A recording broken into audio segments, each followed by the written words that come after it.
खत बी खरेदी करताना थोडी हुशारी करा. शेतकऱ्याला विनंती आहे. कारण काय होतं, तुम्ही काही शेतकरी मी बऱ्याच वेळेस ऐकलं, की आम्हाला नवीन बी घ्यायचं. नवीन बी म्हणजे काय? तुम्ही तुमची सोयाबीन कंपनीला ₹50 विकता आणि ₹100 घेता. ही हुशारी नाही. नवीन बी म्हणजे अहो, तुमच्या शेतात ते पेरलं गेलं आणि उगलं की नवीनच झालं ना. फक्त झेलोरा लावून, बुरशीनाशक लावून ती प्रक्रिया करून पेरा. चाळणीनं, गोल चाळणीनं चाळून घ्या.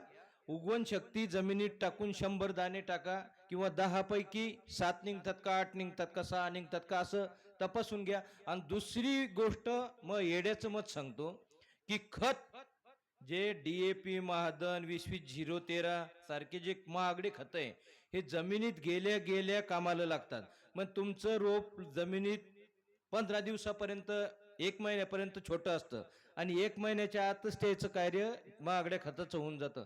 म्हणून सोयाबीनला खत, सोयाबीन, उडीद, मूग जे पिकं येतं त्याला खत महादन DAP 20-20-0-13 सारखे फक्त 25 किलो पेरा आणि दाणेदार जे फॉस्फेट आहे ते 25 किलो पेरा. म्हणजे होतं का, पिकं लहान असताना त्याला पूर्ण बॅगची आवश्यकता नसते, तर 25 किलोमध्ये त्याचं भागतं.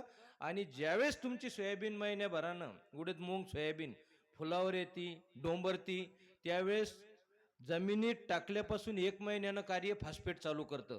म्हणून फॉस्फेट 25 किलो आणि महागडं खत 25 किलो म्हणजे आपला खर्च कमी होईल. आणि बी घरचंच पेरा. तुरीचा असो, उडदाचा असो, मुंगाचा असो, सोयाबीनचा असो, त्या किमतीत विकायचं आणि दुप्पट किंमत हे कोणाचं लक्ष नसून आपण शेतकऱ्याची फार मोठी चूक आहे.